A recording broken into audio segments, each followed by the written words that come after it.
You are listening to WPHM Digital Broadcasting, the best in paranormal talk radio.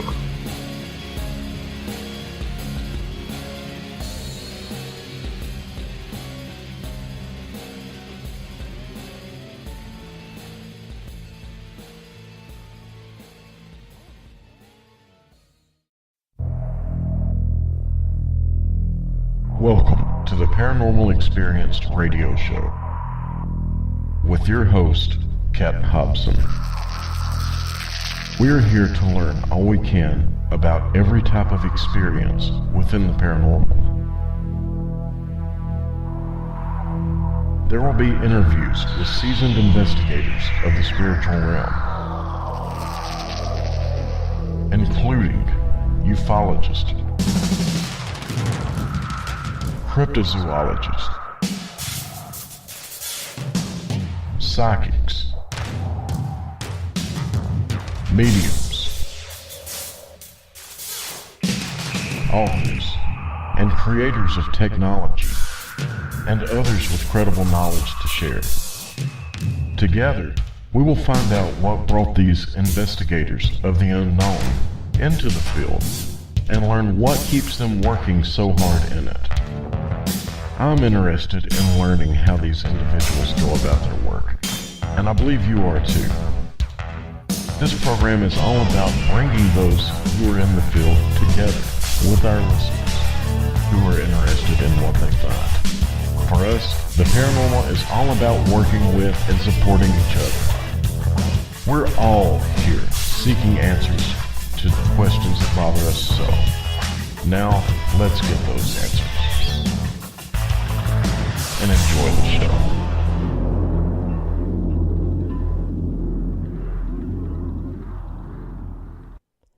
Good evening. Welcome to Paranormal Experienced Radio. I am Kat Hobson, your host. I'm so glad you're here because we have got a fantastic show just for you. Before we get started with that, though, I do want to let people know that Denise Pridemore is still with family in Nevada. She did suffer the loss of a grandchild, and they are taking care of each other, and their family is healing through that. So if you would please keep her and her family in your prayers, that would be so appreciated. I don't know if she will be back this coming Monday or not. Either way, we will welcome her with open arms and love, or we will be running one of her best of shows because there's an awful lot of those too. And like I said, if you would just keep her in mind. Tonight, I am so pleased to welcome someone who I first saw as a lecturer at an event I went to, was fascinated by him, bought his book because I always am trying to learn, and I was impressed by his speaking and his history because I researched him. And so now I have kind of a primer for things that go bump in the night and what a situation may be. And if it's this or that, here you go. Try this to an extent. So Sir Kyl Cobb is my guest. I am excited. And thank you for being here, Kyl. It is my absolute pleasure. You know, I have been wanting to do this for about 3 years now. And like I told you when we were talking about this, I have no idea why this hasn't happened before now. It probably has to do with scheduling. I'll look to see if, that you're booked with one of our friends or something. And I'm like, well, darn. And then it'll slip my mind. And then I'll say, I've got to book Kyl. And you're booked again. So thankful for the winter season. Well, I don't have a winter season. You do not. I get still on an average month, I get 200 inquiries a month. Wow. From all over the world. And, literally 24 hours a day, 7 days a week. I'm getting calls, I'm getting emails. And so I don't have a slow season. No, you do not. And, I want to let our listeners know that I am putting your links up in the chat room if they want to come and look at them. they are welcome to. That is www.wbhm-db,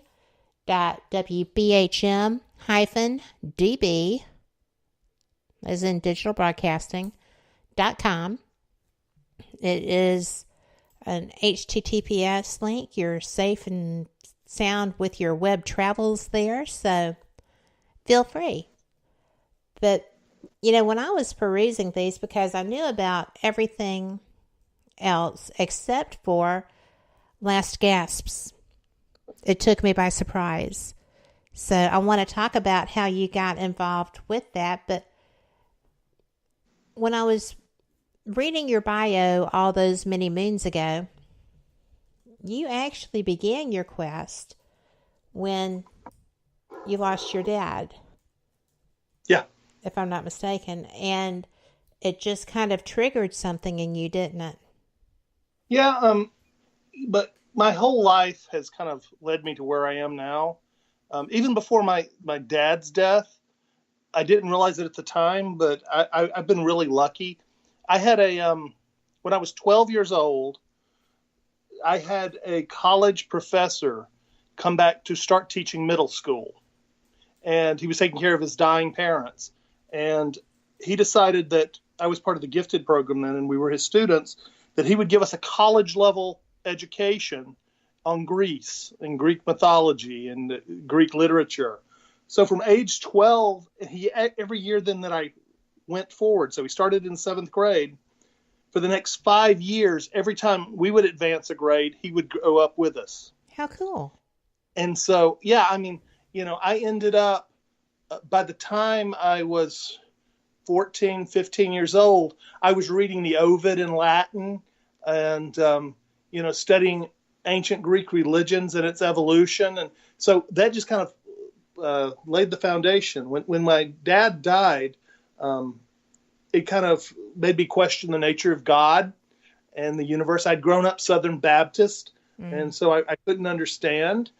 But I took what Dr. Gooden, the professor I was mentioning, taught me, and I leveraged it to begin studying a bunch of religions. And so I've ended up, at this point, studying 22 different religions.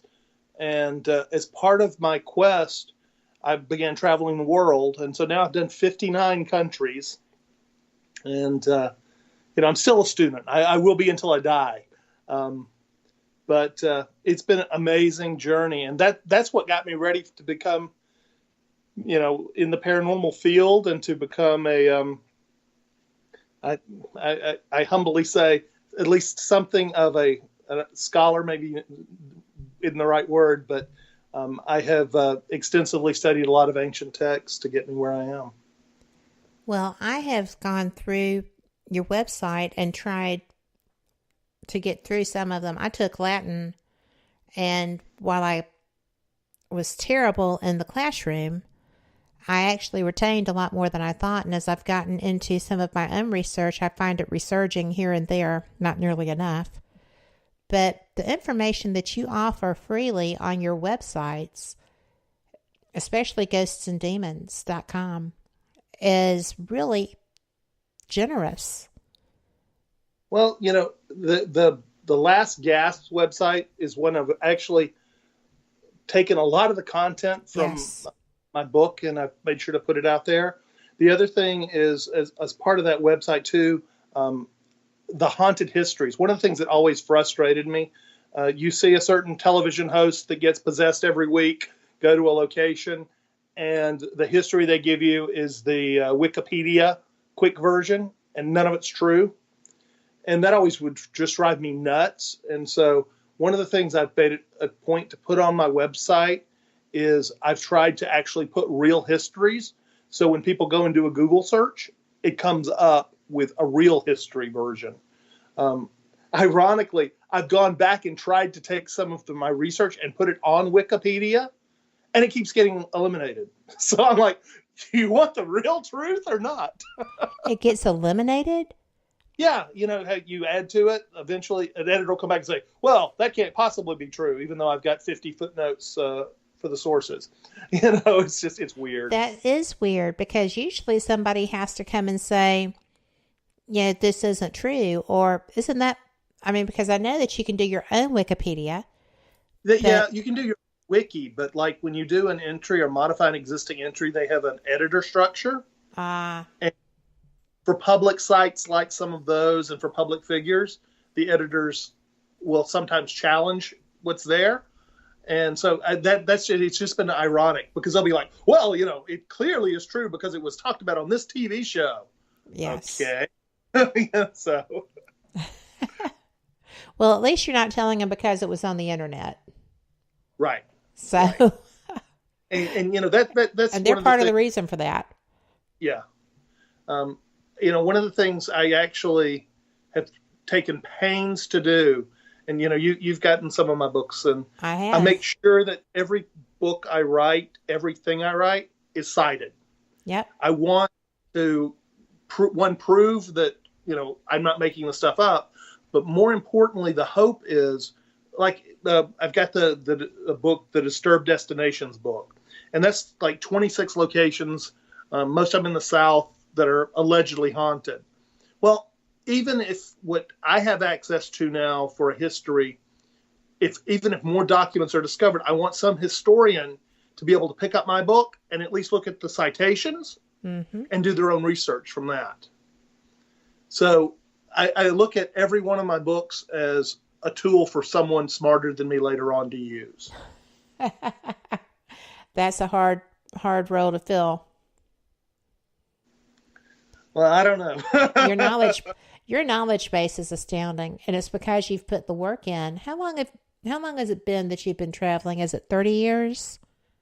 Yeah, actually a little before that. When I was 17, I graduated early from high school. My dad died this was 86. My dad died in 86. I got a job with CNN in their satellite division back when they were more sane, and then got I just got that. I helped develop the scrambling algorithm for satellite television, and from there TBS, which is the original thing that Ted Turner owned, the gentleman who started CNN. TBS sent me around the country at that point to teach other television stations and other satellite companies how to scramble their satellite signal and to help them get. That's where the WORs of the world came from, and all these like what were called superstations back in the day. Yes. So that's where I started traveling, and then my dad had just died, and I've been really lucky. I worked. I got to go when the Soviet Union was falling apart. I went with an ambassador, Clayton Mudd, I believe was his name, and we did an inspection of the Warsaw Pact countries as they were falling apart. So I was in Poland for Solidarność Revolution. I was in back then Czechoslovakia as the Soviet soldiers hadn't been fed and paid in months and were robbing people. I was in Hungary. I was at the Berlin Wall. I've got pictures of me on top of the Berlin Wall with a hammer. Kyle. Yeah. That's accidental cool. Through history. So. I think that's fabulous. What an opportunity. Well, what several opportunities to have been allowed to experience.